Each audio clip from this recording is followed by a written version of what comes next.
have on our screen Sister Jenna all the way from Washington, D.C. Thank you so much for joining. Welcome. Yeah. And before I give it to you, I have to introduce you because there are a few new participants as well.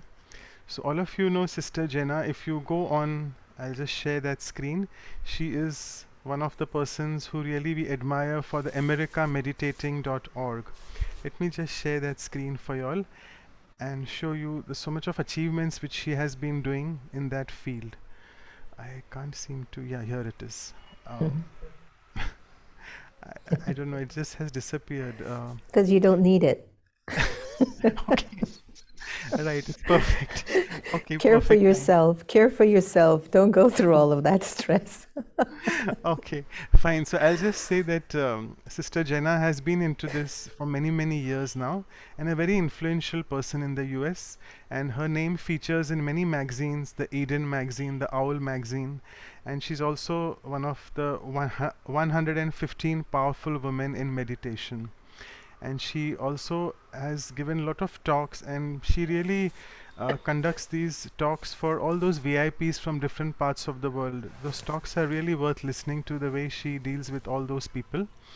And let me just, in the form of a poem, take a few more minutes and then over to you. So today we have a very special guest joining from Washington who has achieved in her spiritual life blessings like a ton. She tells us, don't worry, my dear. Live in life with lots of fun. There's no need to be behind materialism, which is indeed a mad run. We have all been there many times and have done a lot and a lot to be done. So let's now look up to the divine knowledge of the Supreme Sun, S-U-N, Sun, and now ourselves fully and freshly keep baked like a bun, a newly freshly baked bun. And finally, a few lines on care, that in these testing times, let's take care of each other. Let's not get upset and fight with one another, because on a soul level, we are each one's brother. And let not the turmoil outside make my inside bother, because under God's canopy, I feel light as a feather, and I know it's the divine who is indeed my Supreme Father. So with this, I would now request Sister Jenna, it's all yours now, and you can let me know if you have anything like as a Q&A format. All yours. Thank you. Thank you. You are so poetic. You're such a talent on so many levels. And it's interesting the amount of care you put into each of these programs, unlike some of us who get so addicted to doing events after events that we just show up sometimes without the care in the small details. And I love that you do that. Dr. Ashok Baiji, Om Shanti. It was good to hear you share and so honored to be in your space, my sweet brother. And as I was listening to some of the sharings by Jayanti Didi, I kind of felt like there really wasn't a need for me to speak, to be honest with you, Manoj. And Shruti Ben, I mean, she did such a great job in just expressing such details. But thank you. And Om Shanti to everyone out there in cyberspace and in Zoom space, because when we take the time to listen to programs like this, there is an element of care there to choose to listen to something that I think will help me to just feel more at peace with myself, to be able to develop the attitude and the ability to know what's good for the soul, the body, relationships, the environment. And I want us to look at that soul, body, relationships, and the environment. And before we go into those 4 key areas, which I want to share with you, my personal experience and my experience dealing with my mother who's staying with me in the ashram, who has dementia now, and how much I'm learning, I would like to invite us to just maybe take a moment of reflection and silence and going over some of the thoughts that have been shared with us already.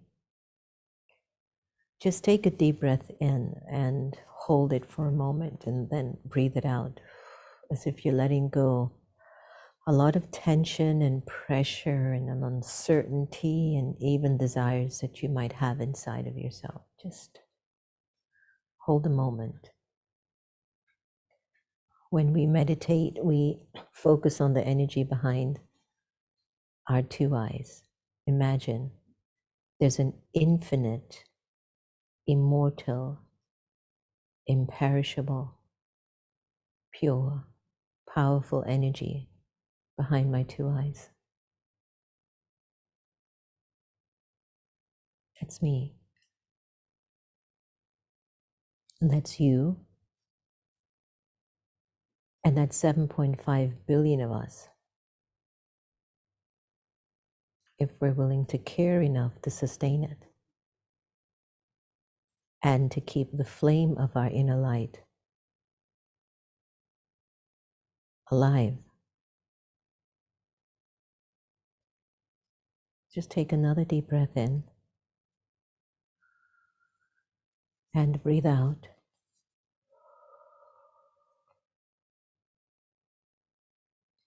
Breathe in again.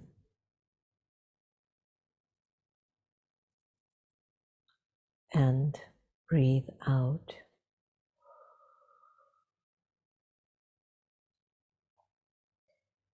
And remind yourself, I, the soul, am immortal, eternal, infinite, pure, and peaceful.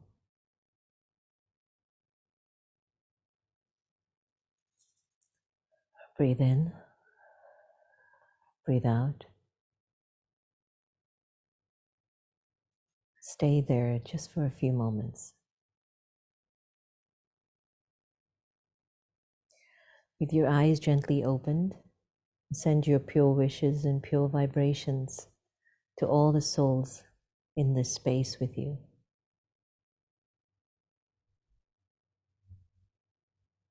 Wishing them from your mind to be blessed, wishing their lives to be benefited,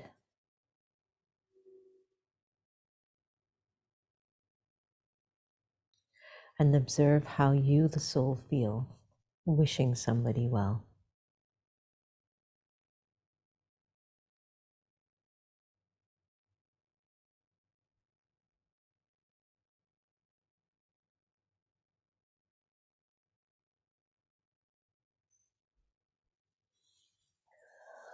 All the things that we've been hearing on this session today, they're all things to nurture the soul.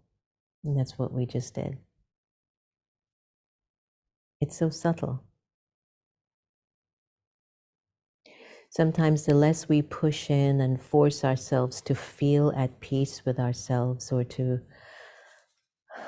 I don't know, have others even feel good around us, just requires you to just pause for a little. Believe in things that maybe you don't necessarily need to see with your two eyes, but with your third eye of the soul.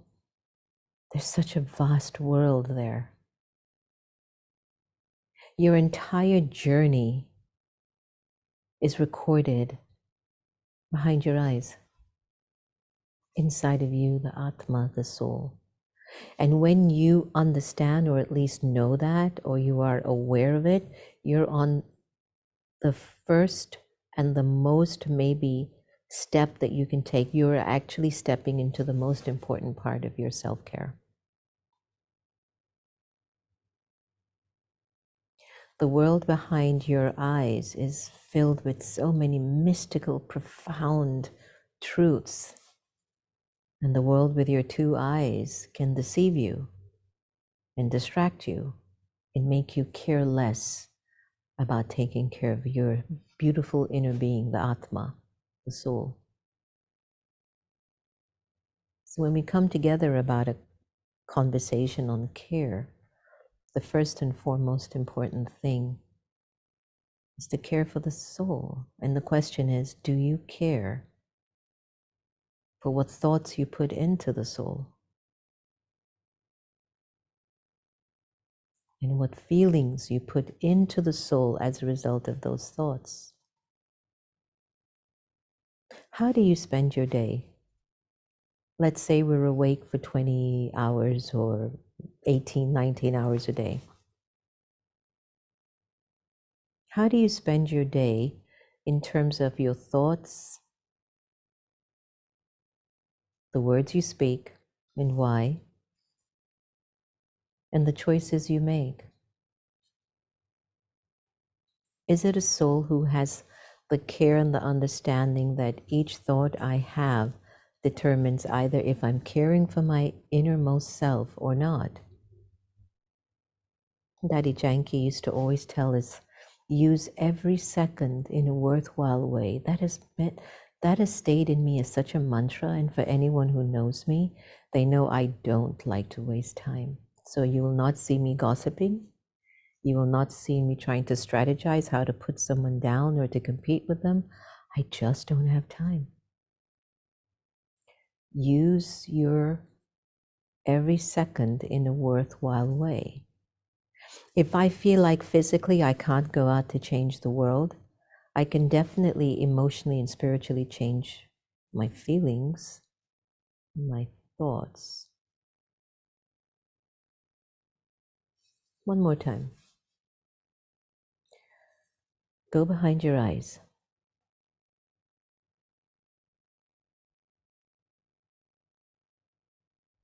Recognize that your infinite, immortal, imperishable being of light is now awakening. And you've accepted that your state of awareness and consciousness is pure, peaceful, and powerful at this moment.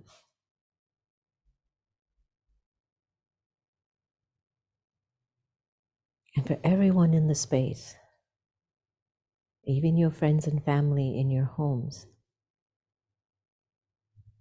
please give them your blessings,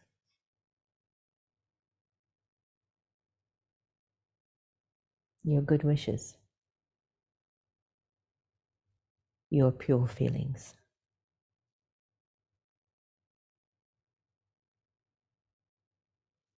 Observe how you're feeling right now.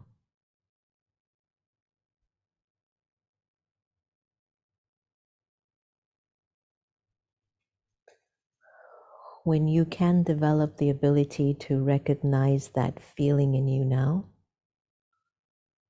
then you will use that method. Find methods that can keep stimulating that energy in you. That's caring for soul. That's caring for the Atma, which is the source of everything in the world. The reason why there's so much violence and war and fear and struggles and illness and disappointment and poverty is because everyone has stopped. Everyone is stopping the care of their most valuable asset, Atma, the being, the Ruh, the spirit, the Alma, the soul, the energy. And just in 5-7 minutes, you found a surefire way to take care of yourself. It's that easy.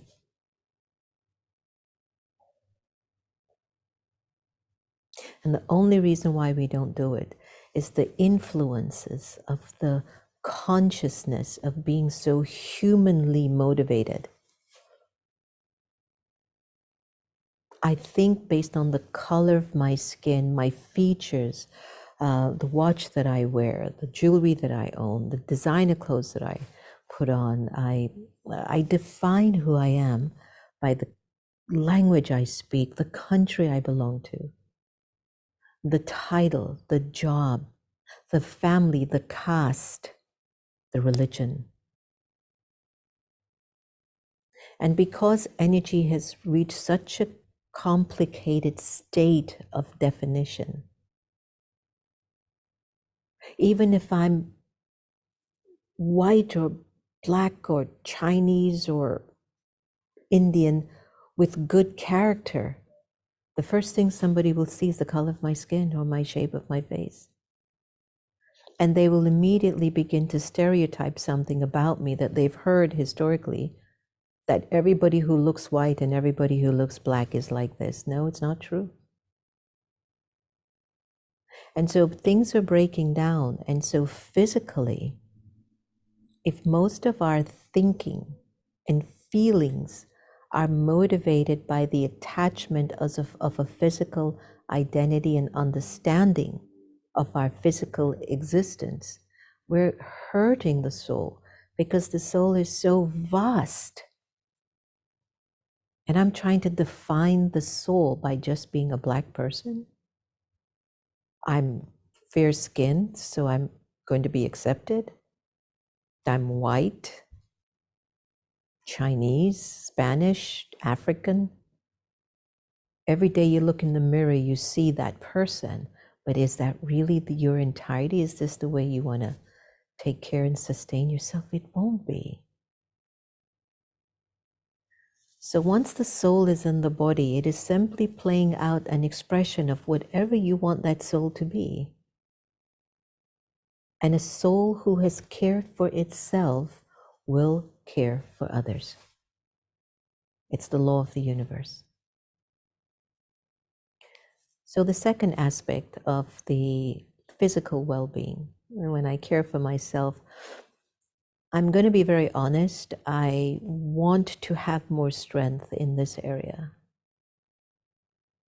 And I'll tell you why I know that I need to do it is, in my spiritual tradition of the Brahma Kumaris, I focused so much on being the soul and a child of God and a server for God to reveal the fact that the energy of God is definitely here. And the reason why I know the energy of God is here, I am seeing it in so many of His children. I'm meeting many of God's creation that exudes from their being a sense of purity, a peacefulness about them, a lovingness, a generosity, a wisdom, a kindness, a gentleness, a tenderness, but a strength about them. And whenever I meet those folks, I go, there's Baba. I can see Baba in that child. He's here. And the fact that I've met so many of his children like that, I'm convinced God has descended. There's no doubt in my mind. And I actually look forward to bumping into another child of God that has accessed that relationship and that connection. And I've watched the way that they take care of themselves by having pure vegetarianism, maintaining good relationships, being honest with earning and spending money, keeping their minds very positive.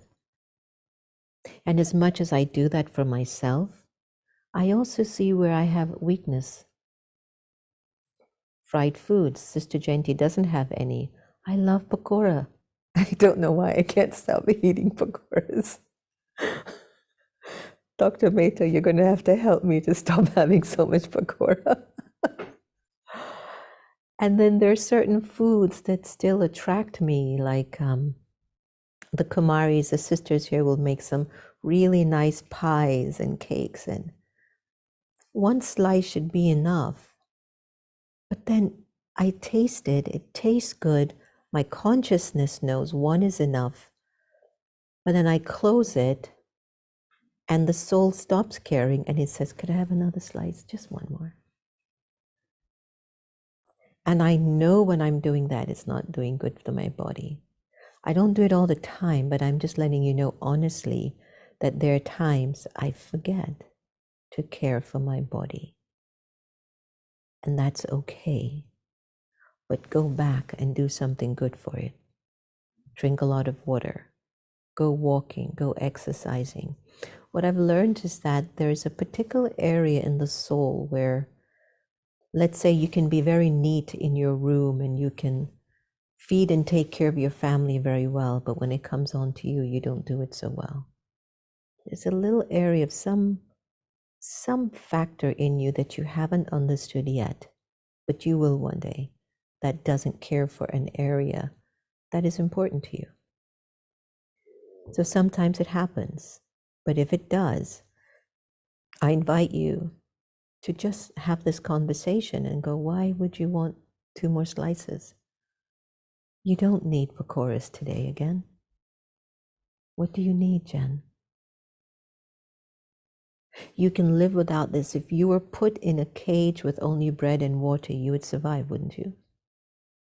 So then you're eating because of emotions, because of desires. So now you understand what I'm trying to say, is that when you are aware of, even when you're not physically taking care of yourself, it is important for you to establish a relationship with yourself, a conversation to get you on the right track.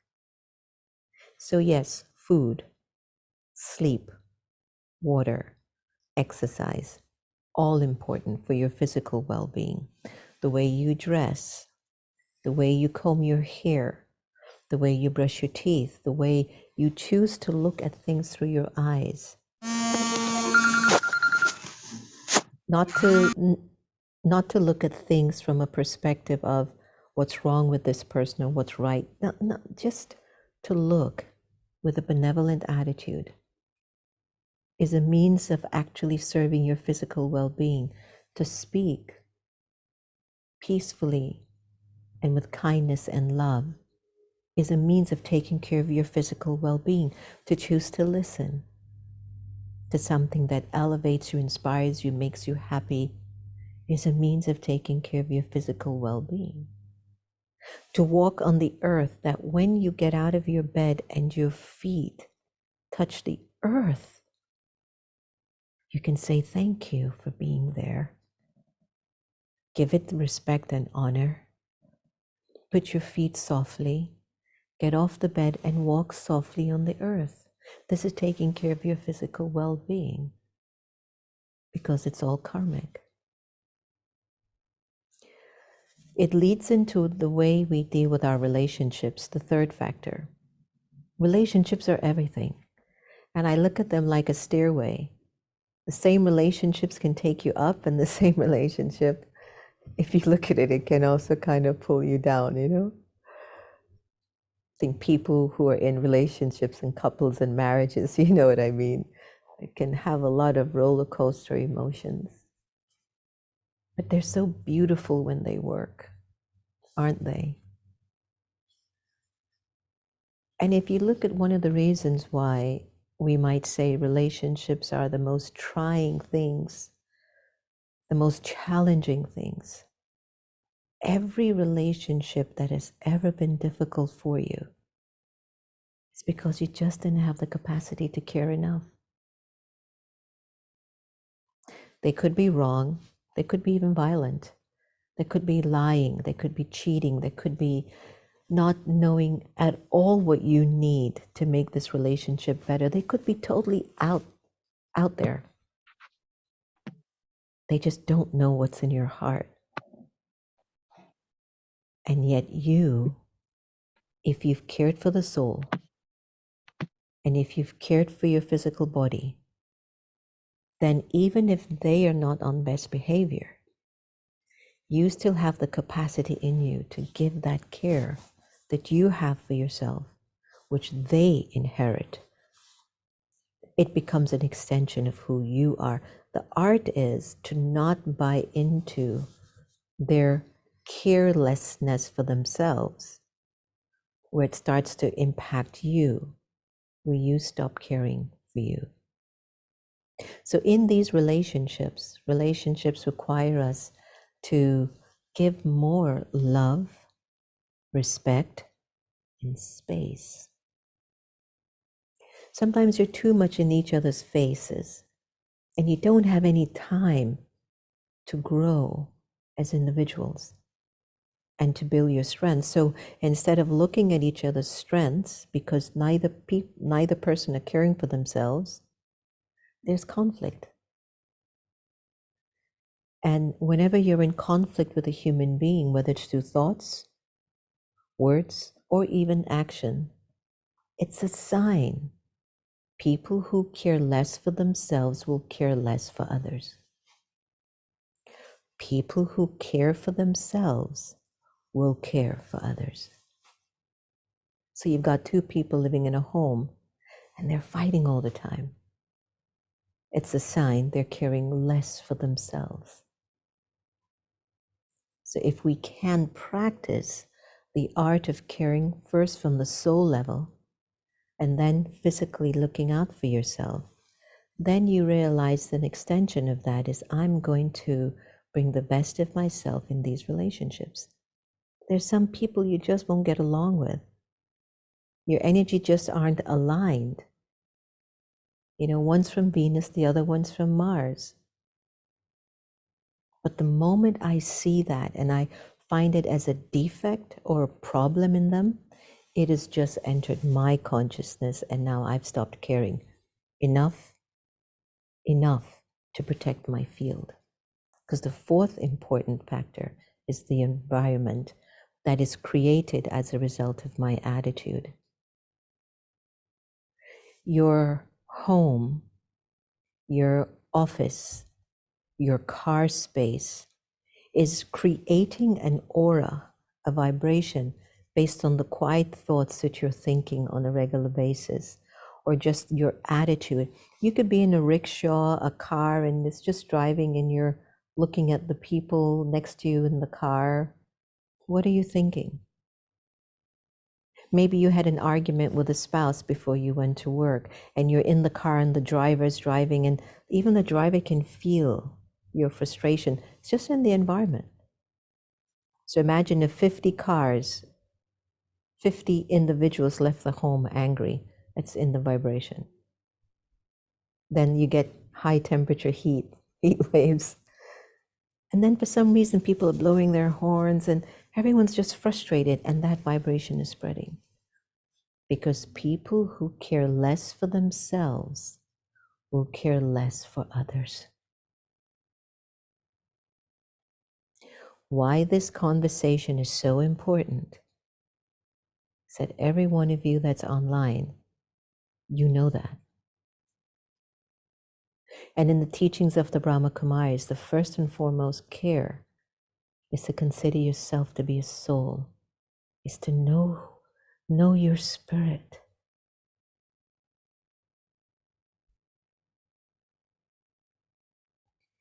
Is to know that that immortal, imperishable, pure, and powerful energy that quietly resides behind your eyes is in charge of everything.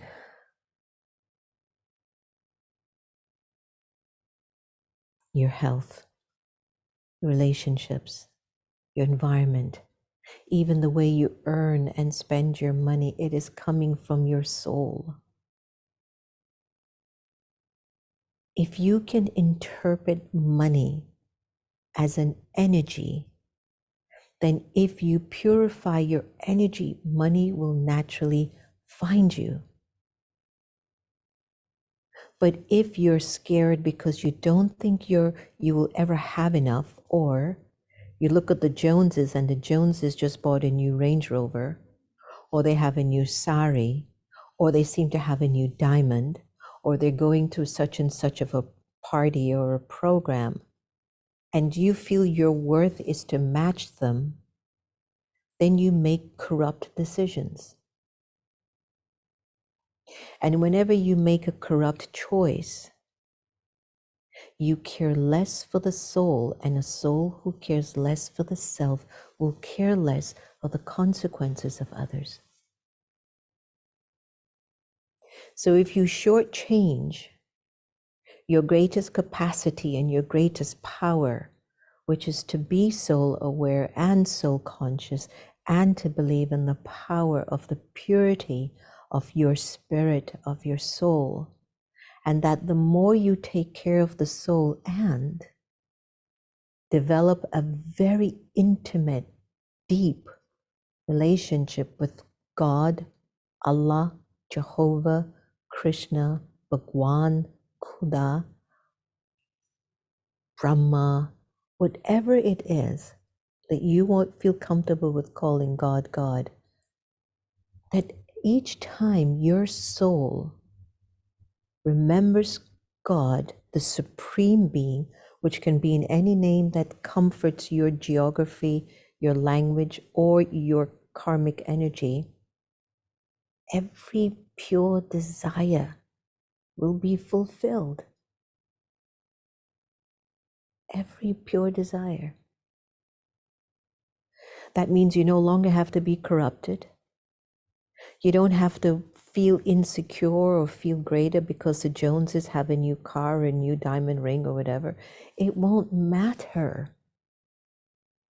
Your spirit is so rich, you will always have enough. Always. It requires consistency, yes. It requires faith, yes.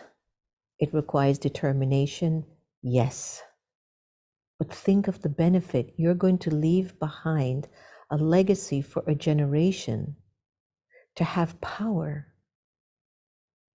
You will leave behind a generation for your kids to believe in truth, in principle, in value, in virtue, in integrity.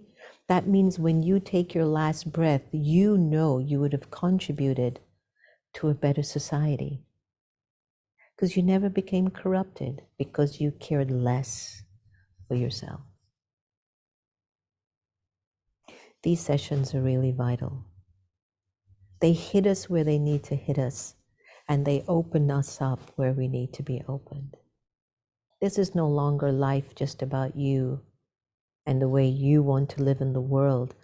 This is about you and your contribution to the entire humanity, surviving people, you, they've cared so little about your emotional and spiritual and physical well-being for too long.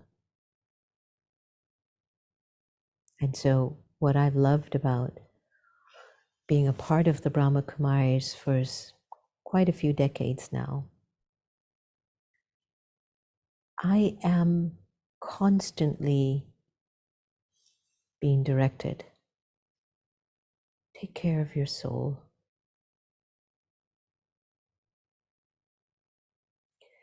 Please, take care of the world behind your eyes. And when you take care of that energy behind your eyes, your body will be okay, your relationships will be okay, your environment will be okay, your money will be okay. And even if they break down, and I know mine does, my body breaks, I issues with this, issues with that, that doesn't make me give up. It just means I have to push a little more. That means I have more capacity to put more of spiritual love, spiritual value, spiritual wisdom, spiritual integrity into my spirit. That's all it says if for whatever reason it's not working right. This is our time. If we don't start caring for ourselves now, when will you begin? First and foremost, you are an immortal, eternal, imperishable energy. That means you have to decide how you want to think and feel regularly. You're responsible for your physical well-being, the relationships, the way the environment surrounds itself around you and in the world at large. As I mentioned, if you're angry, that spreads. So that means if you're peace, it's going to spread. If you're a loving and kind and generous person, everybody wants to be in your space. Because love makes the world go round.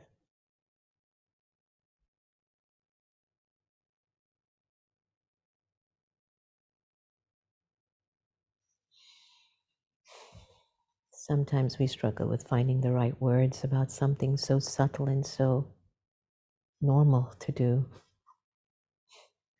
Can you imagine? We're supposed to be so advanced in the 21st century. And we need to have a program like this about how to care for ourselves, our loved ones. And I know it takes time.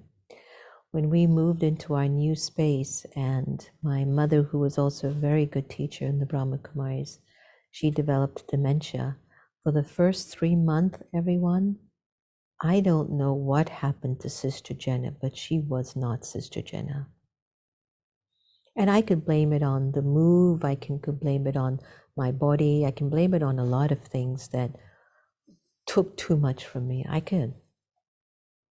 But I had to go back to what I knew to be true. I'm immortal, eternal, imperishable. I am a pure soul. I am powerful. I'm loving.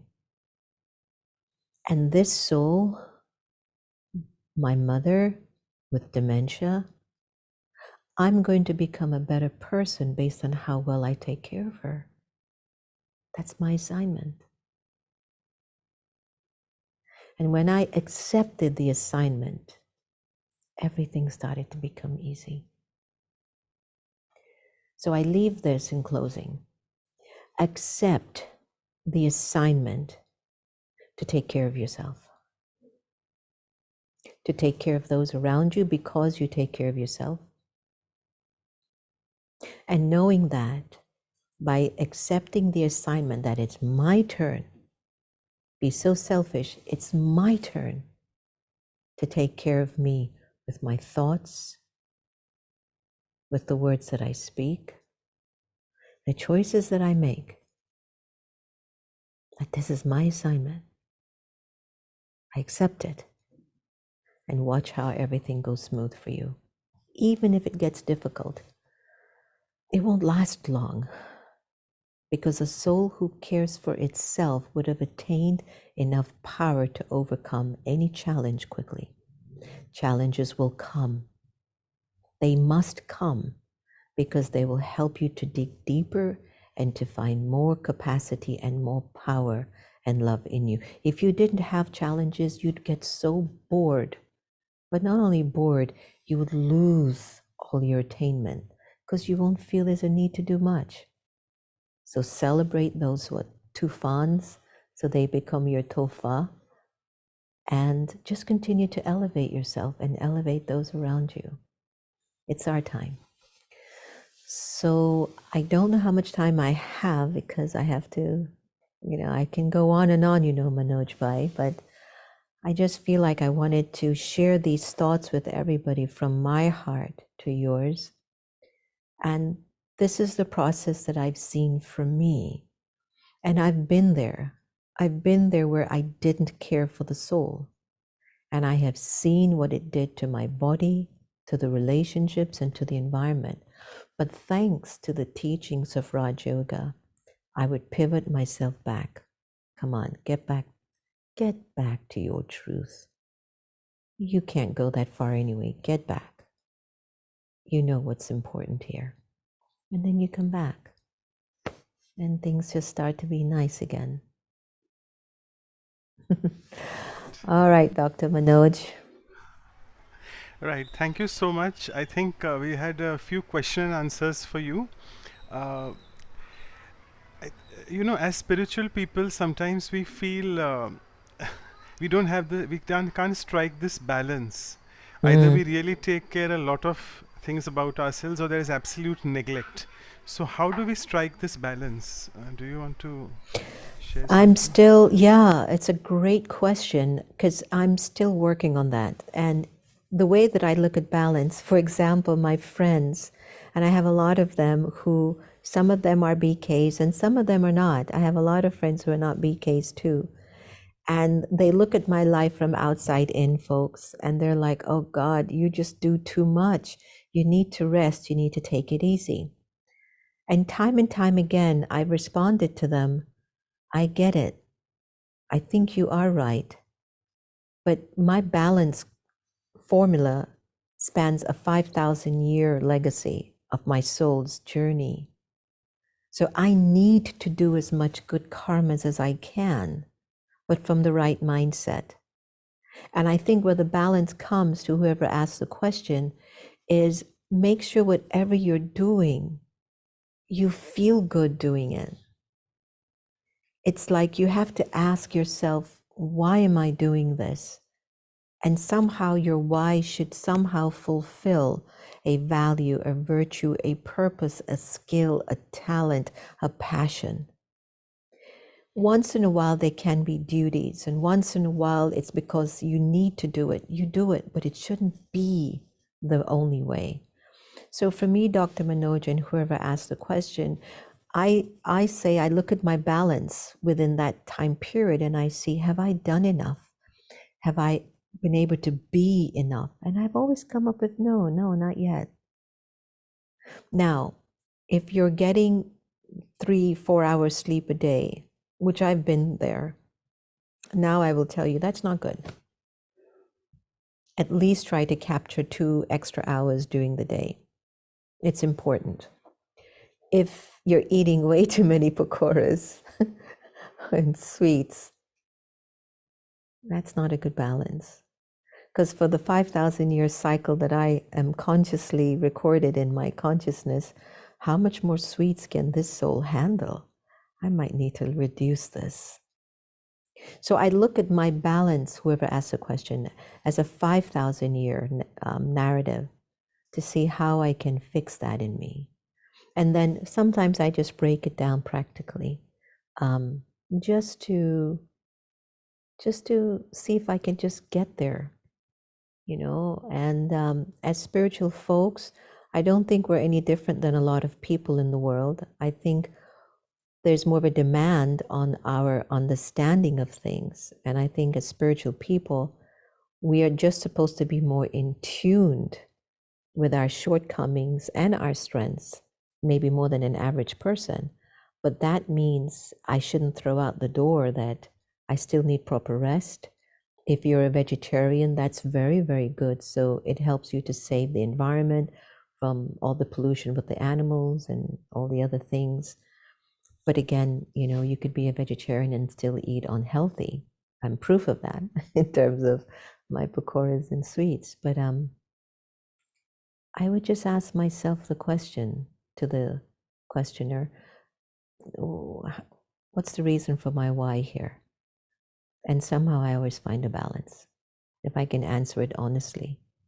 And if my why is because I don't want to do this, why am I doing this? I don't want to do it. Then maybe don't at that moment.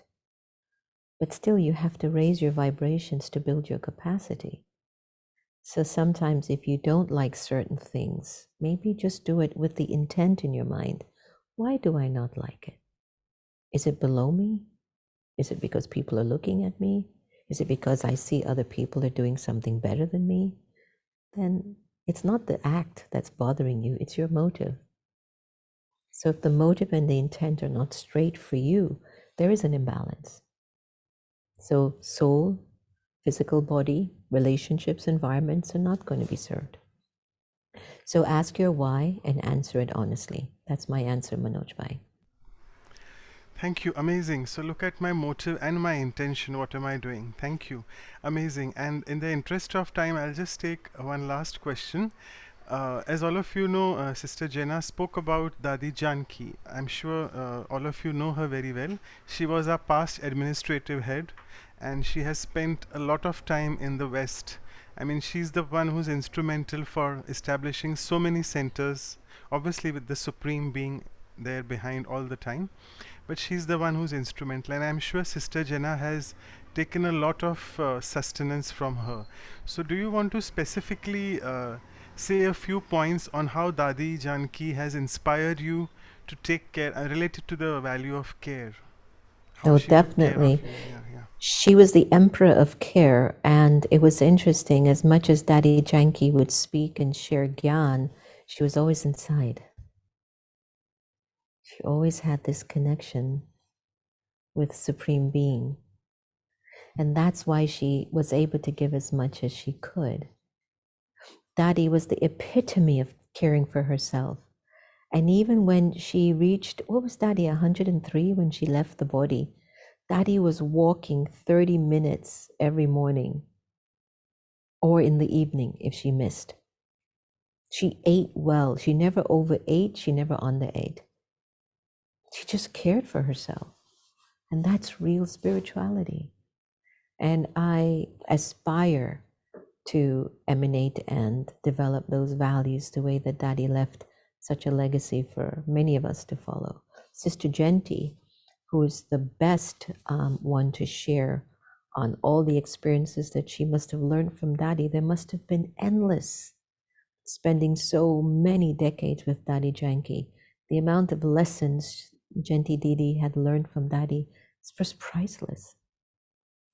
So we've learned a lot from her legacy, and just like I shared, let it be that you leave a legacy for the next generation to inherit something, not to inherit an abundance, not to inherit a world that has nothing to offer them. Thank you so much. So, with this, I would like to request Dr. Ashok Mehta, who's already spoken to us before, and you have acknowledged him as well, Sister Jenna. So, Dr. Mehta, for the vote of thanks, yeah, over to you. Jenna Ben has taken us to the basic, absolute basic. To take care of yourself, I think you have to look within yourself, look at your soul and your relationship, and through which you can take care of your body, your relationship, your environment, and whatever you want to take care of. I think you have taken us to the heights of meditative mind.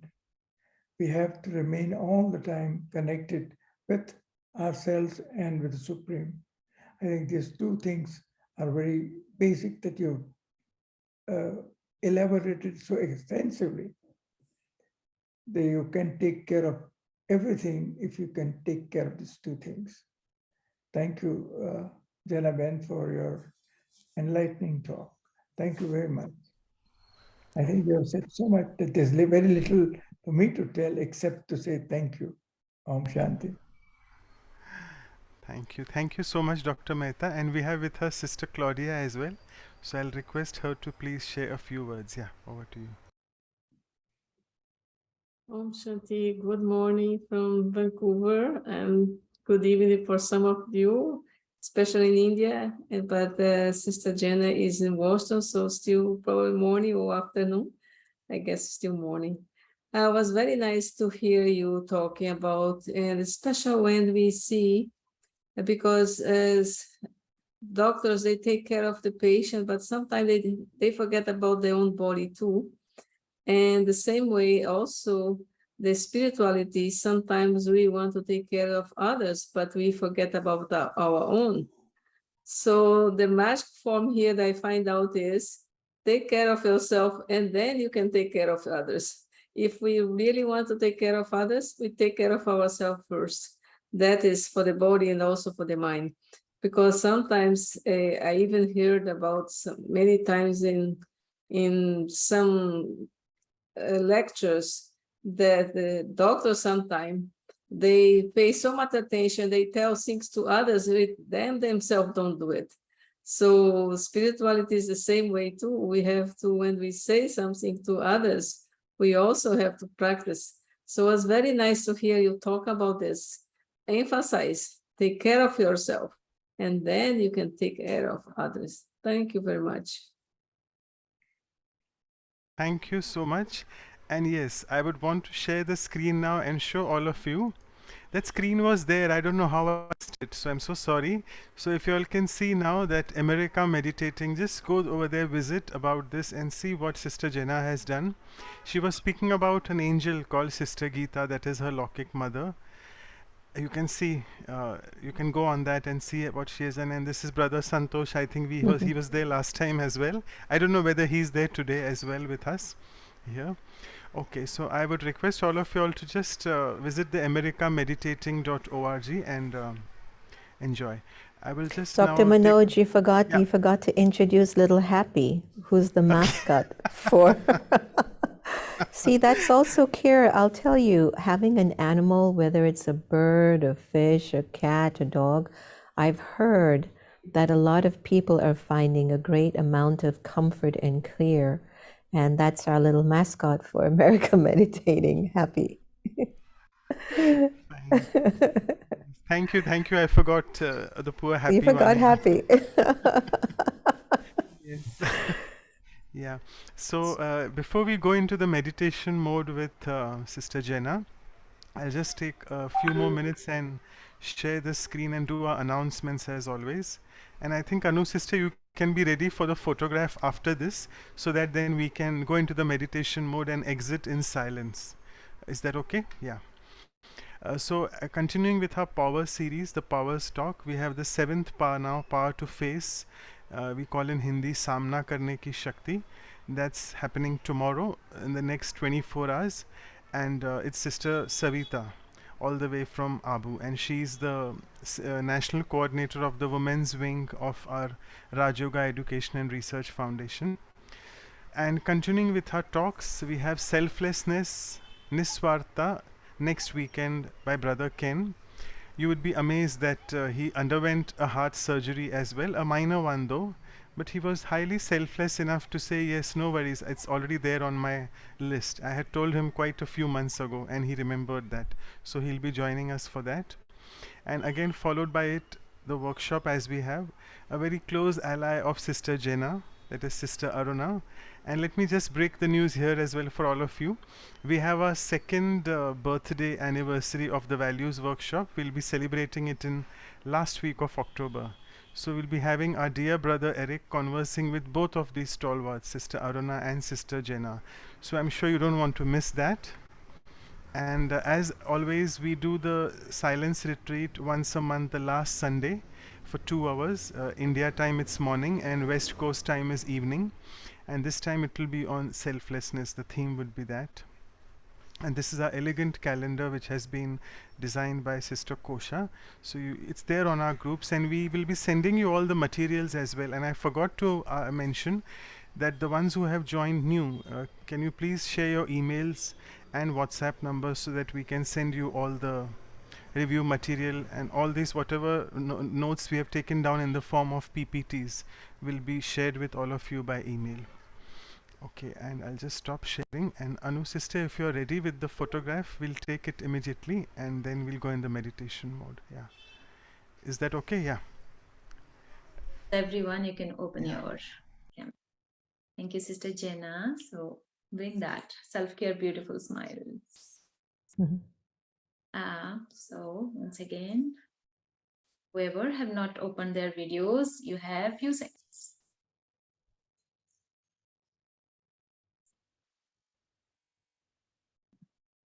I got it. Thank you so much. So thank you so much, and we'll go into the meditation mode with Sister Jenna now.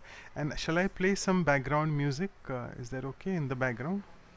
I think it's okay. I think I can ask Santosh if he has co-host. Maybe Yeah, he can play an Om Shanti song when I'm fine. done with the Yeah, okay. meditation. Okay. So let's take a few moments together to just gather all the energy that we've just received. For each and every one of us in this space, it all hit us in a special way, a way that was only for us, our own property, something very private, very personal, but very advantageous. So take a deep breath in, breathe in, and exhale. Breathe in again, and exhale.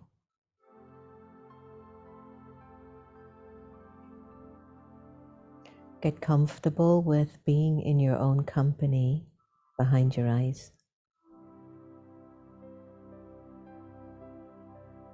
It's sort of like you feel all of your energy is focusing in the center of your forehead, and it's creating a kind of an energy inside of you.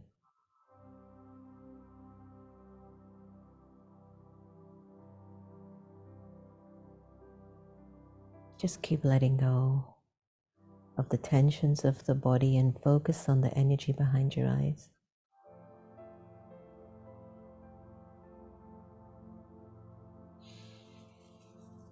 Breathe in deeply and exhale.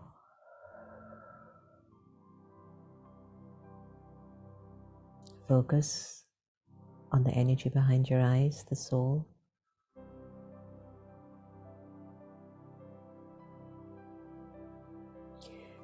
And accept I, the soul, am immortal, eternal, imperishable. I am peace.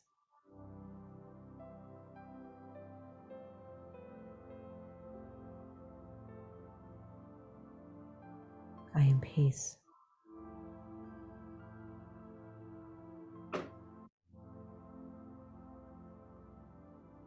I am peace.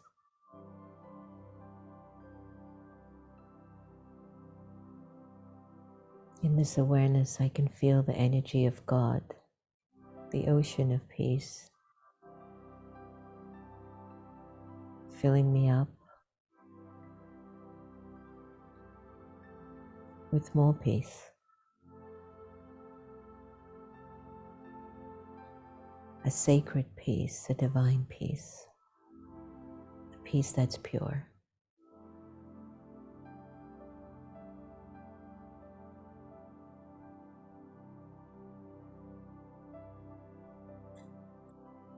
When I'm in this state of awareness, I'm in the ultimate form of care for the soul.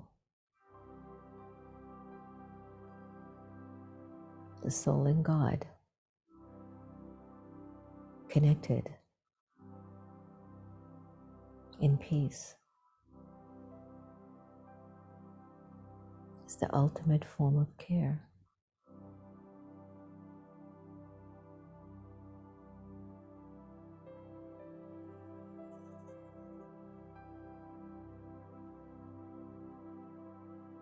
Stay here for a while and get used to the soul being cared for.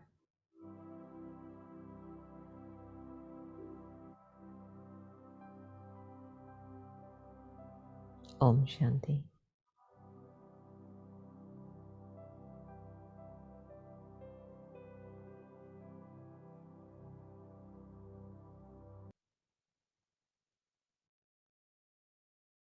Could I know what's the name of Santosh to make him co-host? Play the song. I think it's, oh, here it is.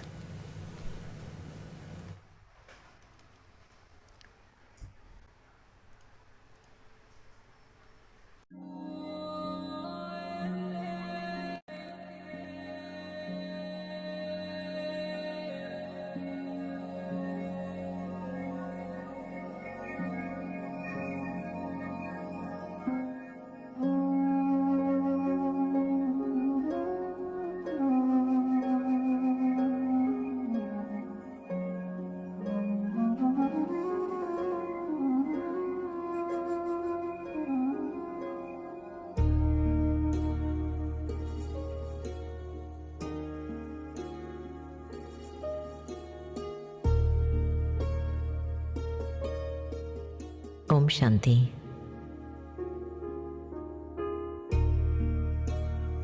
Om Shanti is the universal language of peace. It is what?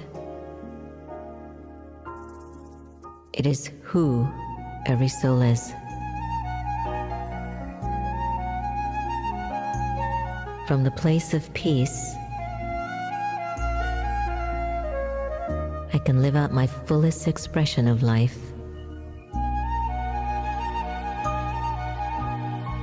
And with deep peace, there is nothing to obstruct my thoughts.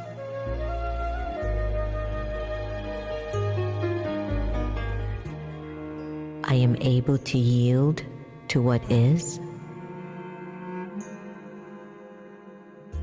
and remain conscious to what can be. In peace, I understand you. In understanding peace, you understand me. It is at the center of it all.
Thank you, amazing, for your time and interaction.